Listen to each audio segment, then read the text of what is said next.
Buenas, bienvenido a Internoface. Hoy vamos a hablar sobre EPOC estable. Para hacer este video me basé en la guía de la GOLD. Vamos a dar lo que es una definición, fisiopatología, factores de riesgo, características clínicas, diagnóstico, abordaje y manejo. Entonces la GOLD define al EPOC como una enfermedad pulmonar obstructiva crónica, caracterizada por síntomas y limitación del flujo aéreo persistentes y usualmente causado por noxas pulmonares. Entonces vamos a ir desmenuzando esta definición para llegar a un consenso. Entonces, una enfermedad pulmonar obstructiva crónica. Obstructiva. Esto nos quiere decir que el problema no está al momento de la inspiración, sino al momento de la expiración. O sea, porque nosotros fisiológicamente cuando inhalamos, broncodilatamos. Cuando inhalamos, broncodilatamos. Y cuando exhalamos, broncoconstriñimos, ¿sí? Entonces, sumando ese proceso fisiológico al proceso fisiopatológico del EPOC, va a causar una obstrucción exhalatoria. El aire entra, pero al momento de salir es donde está el problema, causando lo que es el atrapamiento aéreo, ¿sí?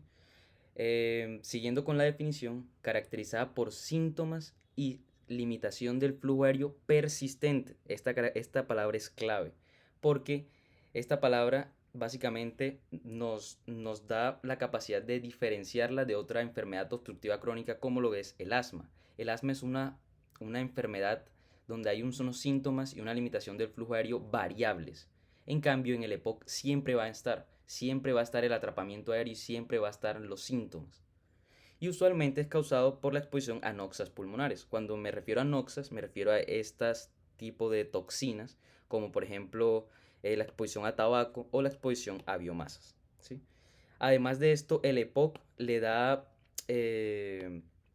añade algo más a esta definición, que el EPOC es una enfermedad común,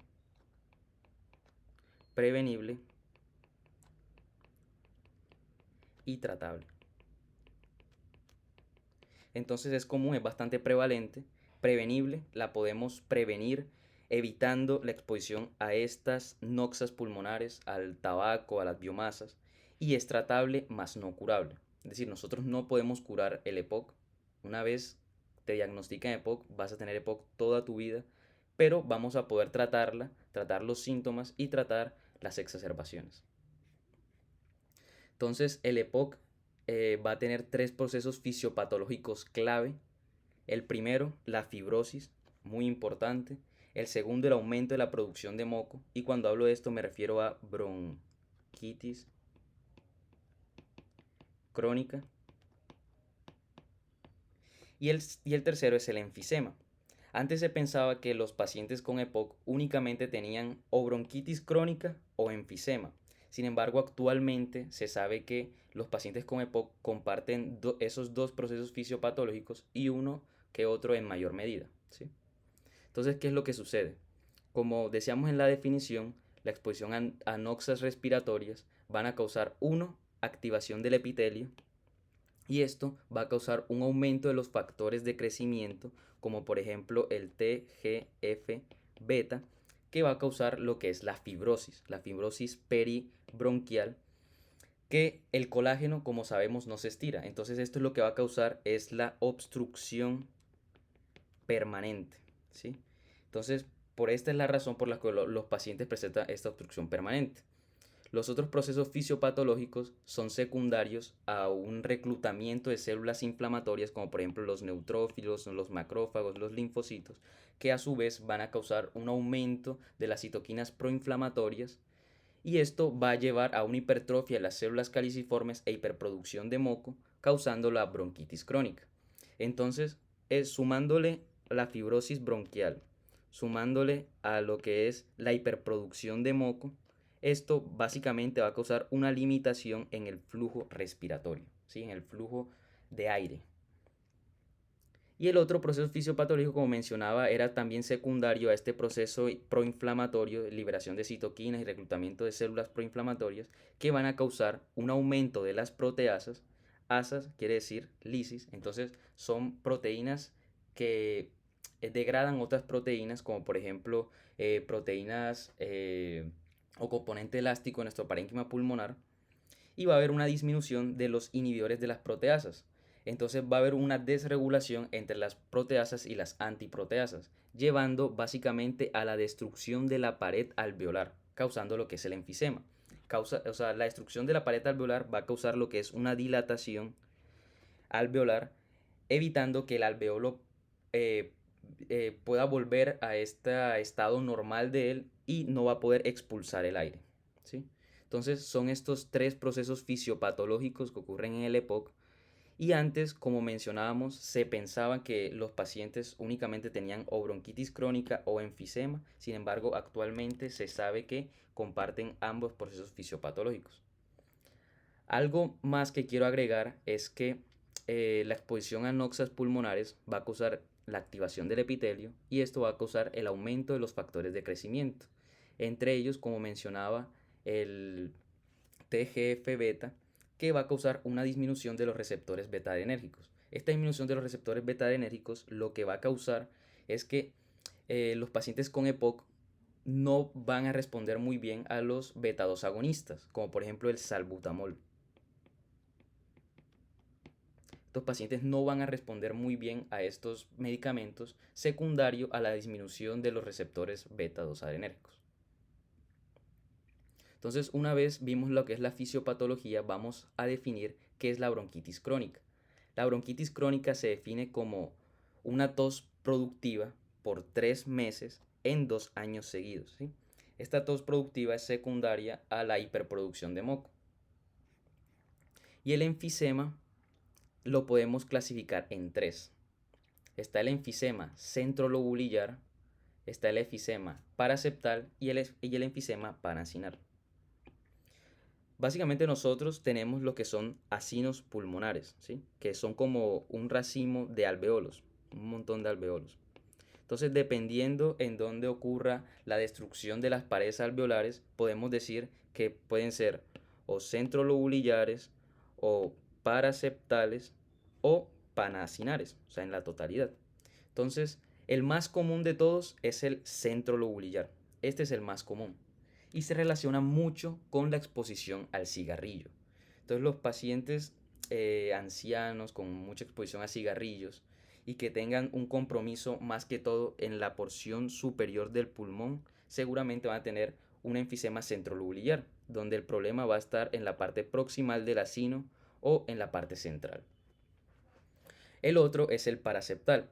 El problema, la destrucción de la pared alveolar ocurre distal al acino, o sea, como observamos aquí en la parte distal del acino. Y estos generan un compromiso más que todo subpleural, o sea, en la parte subpleural y en lo que son las cisuras, como observamos acá. Y en el panacinar lo que ocurre es que ocurre, como su nombre lo dice, pan en la totalidad del acino. Y estos pacientes generan un compromiso más severo. Son generalmente pacientes jóvenes y se relaciona mucho con la deficiencia de alfa-1 antitripsina. La alfa-1 antitripsina lo que hace es, normalmente, inhibe las proteasas. Entonces, como hay deficiencia de alfa-1 antitripsina, este proceso no va a ocurrir y entonces las proteasas van a estar aumentadas, lo que va a causar básicamente la degradación de la pared alveolar, causando un compromiso más severo del enfisema. Y generalmente los pacientes son jóvenes y lo presentan más que todo en las bases de los pulmones. Entonces aquí yo les traje lo que son unos tags de cada uno de los enfisemas. Aquí tenemos el centro lobulillar. Aquí tenemos el paraseptal. Y aquí tenemos el panacinar. Entonces, antes de pasar a uno de los TAC, vamos a ver lo que es un TAC normal. Aquí observamos lo que es una tomografía, un corte axial con una ventana pulmonar, en donde podemos observar lo que es el parénquima normal del pulmón. Observen este gris tan característico y también observen lo que es la vasculatura del pulmón. Esto nos habla, esta vasculatura, nos habla de que el pulmón es normal, está normal, y este gris tan característico. Y lo que ocurre en el enfisema, recordemos que hay hay básicamente una dilatación alveolar secundaria a la destrucción de estas paredes. Entonces, ¿esto cómo lo vamos a ver en una tomografía? Básicamente lo vamos a ver más hipointenso, ¿sí? Va a haber una hipointensidad y así es como lo vamos a ver. Entonces, en el enfisema centrolobulillar vamos a observar que hay un compromiso en la totalidad del pulmón, pero generalmente, o sea, esta dilatación ocurre más que todo en los lóbulos superiores. ¿Y cómo sé que este es un lóbulo superior? Pues aquí observamos lo que es la tráquea. Esto nos habla de que es un corte más alto, ¿sí? Ya en el paraseptal, recordemos que yo les comentaba que era como más subpleural y más como en las cisuras. Entonces observen que aquí el compromiso está más en las cisuras, en la zona subpleural inmediata, se le describe así, ¿sí? Y ya pasando a lo que es el panacinar, ya este es el más severo porque hay una deficiencia de alfa-1 antitripsina y generalmente es en los lóbulos inferiores. Sin embargo, aquí en esta tomografía podemos observar que hay un compromiso casi en la totalidad del pulmón. Estos ya son más severos. Pero el más común es el centrolobulillar, ¿sí? Entonces, hablando de lo que son los factores de riesgo, tenemos estos factores de riesgo. La exposición a noxas pulmonares, entre ellos el tabaquismo, la biomasa y la exposición ocupacional. Sin embargo, el tabaquismo pues es el más importante y nosotros lo podemos calcular con algo que se llama el índice paquete año, el IPA. Y esto lo calculamos es el número de cigarrillos que se consume el paciente al día, eso multiplicado por el número de años y dividirlo entre 20. Se dice que los pacientes que presentan un IPA mayor a 5, sobre todo mayor a 10, se relaciona a EPOC y los que lo tienen mayor a 20 se relaciona a cáncer, ¿sí? Los otros factores fisiopatológicos son básicamente la deficiencia de alfa-1 antitripsina, que recordemos que la función del alfa-1 antitripsina pues será inhibir las proteasas. Entonces, como esto no va a ocurrir por la deficiencia de alfa-1 antitripsina, las proteasas van a estar elevadas y van a causar una destrucción del parénquima pulmonar. Recordemos que estos pacientes presentan más que todo un compromiso en las bases de los pulmones.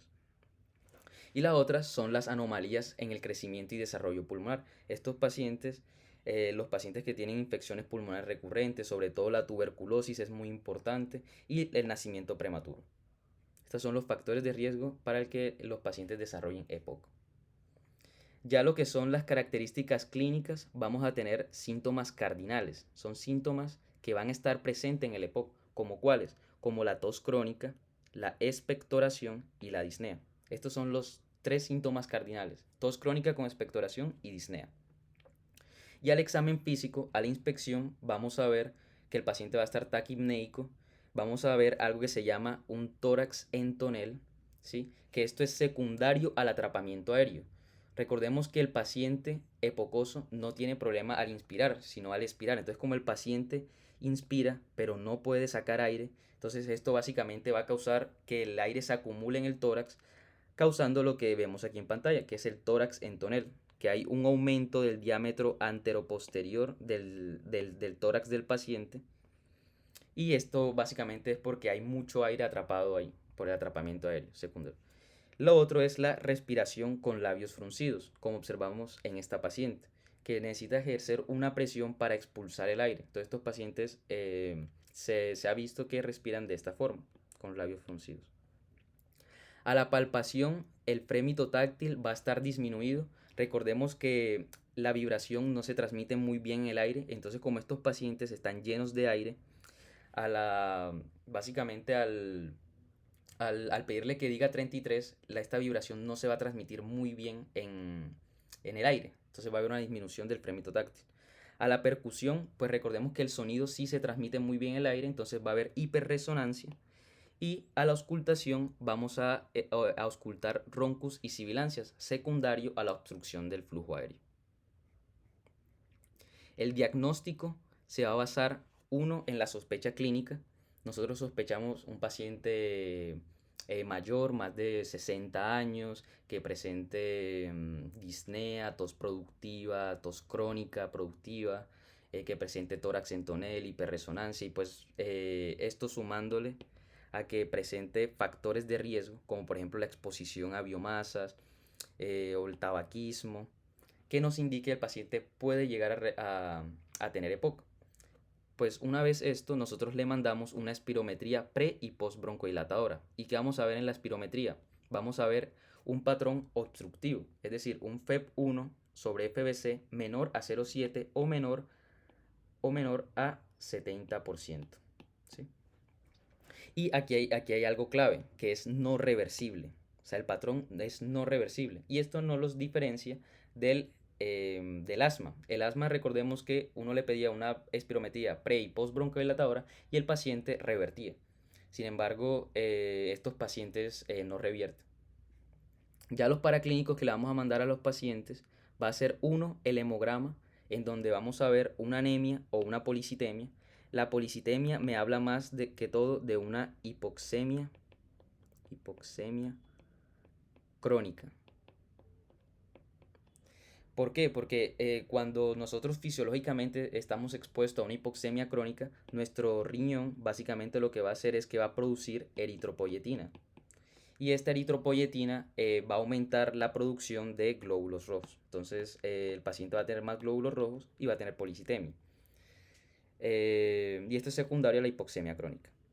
Lo otro que le vamos a mandar al paciente va a ser una gasometría si sospechamos que tiene exacerbaciones, si sospechamos que tiene hipercapnia o si sospechamos que tiene una insuficiencia respiratoria. Ya la radiografía vamos a tener unos hallazgos característicos de los pacientes con EPOC, pero ahorita se los voy a mostrar. Y el alfa-1 antitripsina se los vamos a mandar a los pacientes menores de 40 años, los pacientes que tengan ausencia, exposición a noxas y enfisema en bases. Recordemos que estos pacientes que tienen deficiencia de alfa-1 antitripsina presentan predominantemente en bases, un compromiso en bases, pacientes jóvenes y que tengan ausencias a exposición a noxas. Entonces, ¿qué es lo que vamos a ver en una radiografía de un paciente epocoso? Básicamente, estos pacientes secundarios al atrapamiento aéreo van a presentar lo que se llama un hábito enfisematoso. Y este hábito enfisematoso se va a ver de esta forma. Uno, el aplanamiento aéreo, el aplanamiento del diafragma. El diafragma se va a horizontalizar un poco. Lo segundo va a ser el corazón en gota de agua.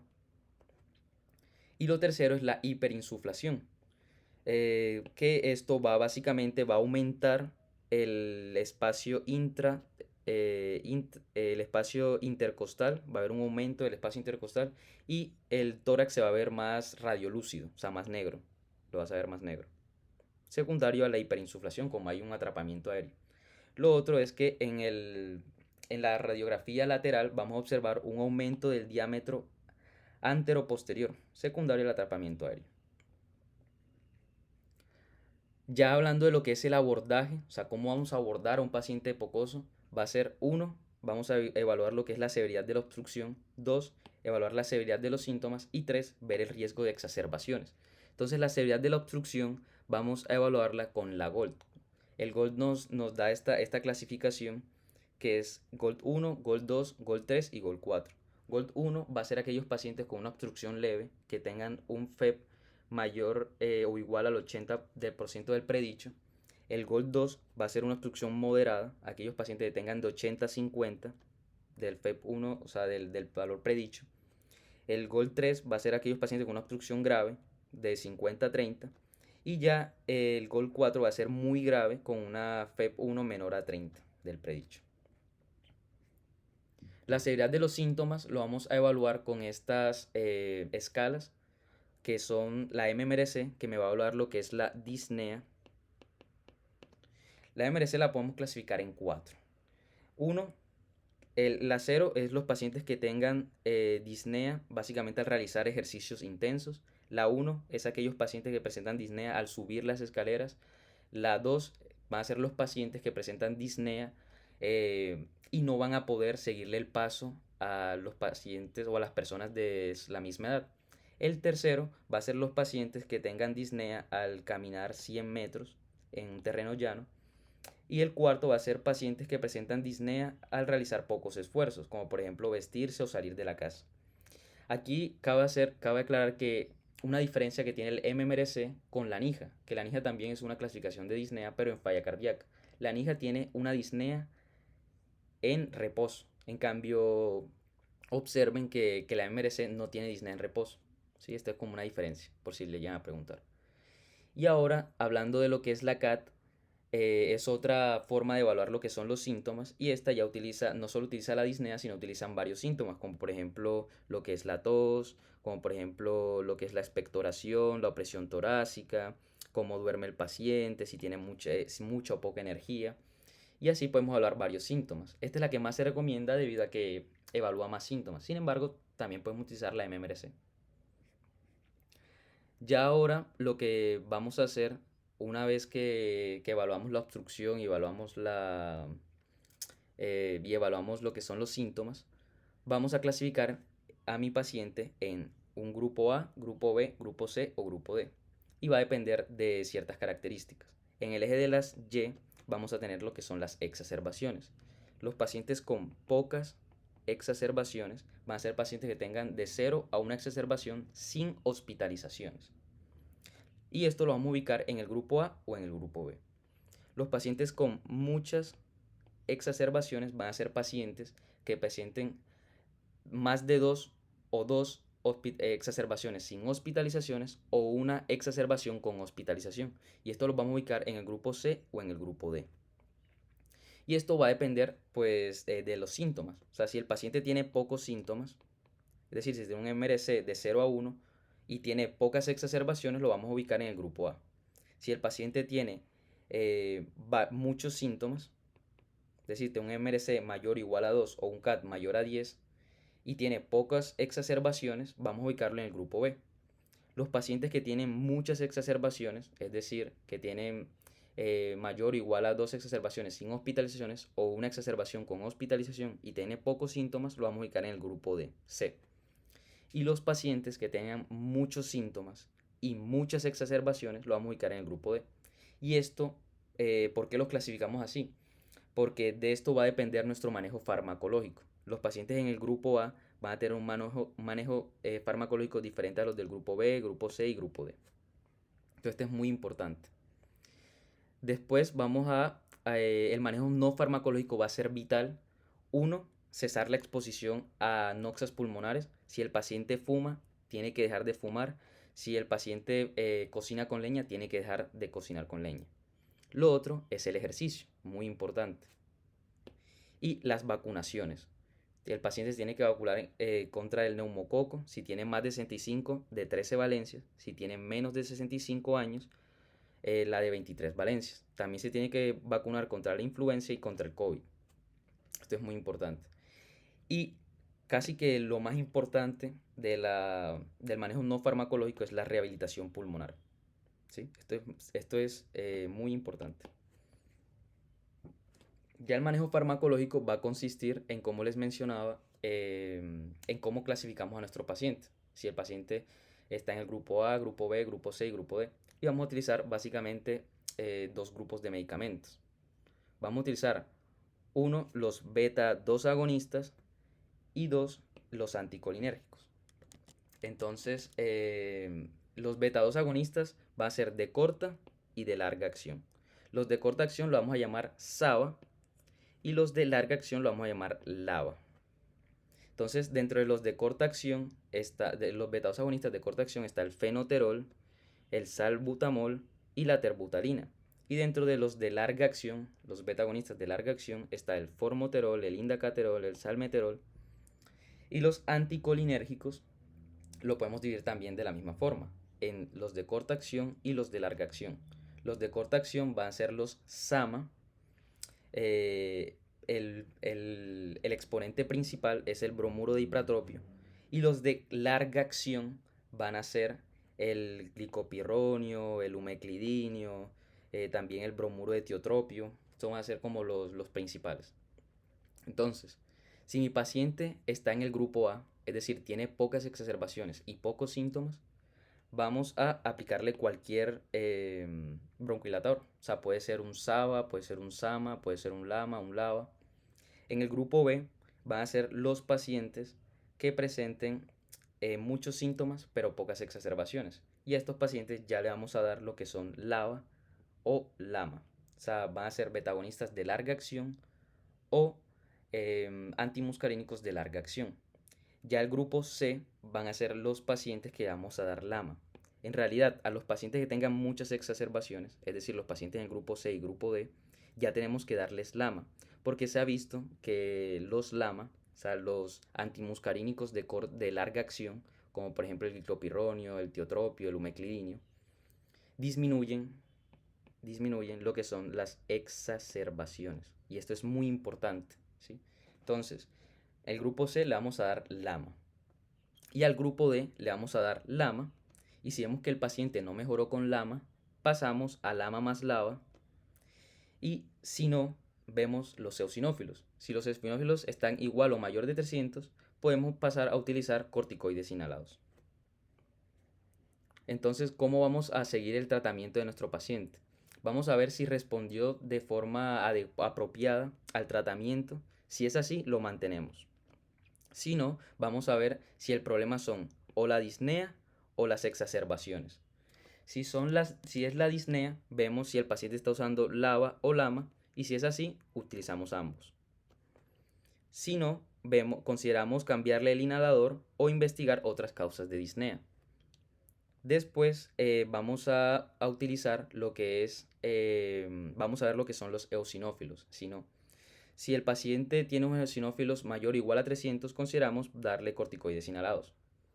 Ya si el problema no es la disnea, sino que el paciente se está exacerbando mucho, vamos a ver si estamos dando LAVA más o LAVA. Si no, juntamos LAVA más LAVA y vemos los eosinófilos. Si es mayor o igual a 100, lo que hacemos es que le damos LAVA más corticoides inhalados. Y si el paciente aún así no mejora, lo que vamos a hacer es darle acitromicina. ¿Sí? Ese sería como más que todo como, como la guía. La oxigenoterapia, pues la oxigenoterapia es fundamental debido a que también disminuye lo que son el riesgo de exacerbación. Recordemos que estos pacientes son hipoxémicos. Entonces los pacientes que tengan una presión arterial de oxígeno menor a 55 o los pacientes que tengan una saturación menor a 88, está indicado la oxigenoterapia. O los pacientes que tengan una presión arterial de oxígeno mayor a 55 o que tengan menor a 60 pero con insuficiencia cardíaca o eritrocitosis, que me habla de hipoxemia, está indicado la oxigenoterapia.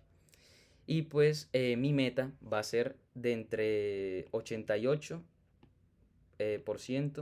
a 92%. No podemos subir más de 92%. Ya sería mi meta de oxigenoterapia. Y ya la terapia avanzada va a consistir en que si al paciente no le sirvió la oxigenoterapia, al paciente no le sirvió la rehabilitación pulmonar, la terapia farmacológica, ya ahí pasamos ya básicamente a terapias avanzadas como por ejemplo la cirugía, la ulectomía, pasamos ya a trasplantes pulmonares o también a unos procedimientos broncoscópicos, ¿sí? Entonces, muchísimas gracias, espero que les haya gustado, los invito a suscribirse y nos vemos en otro video.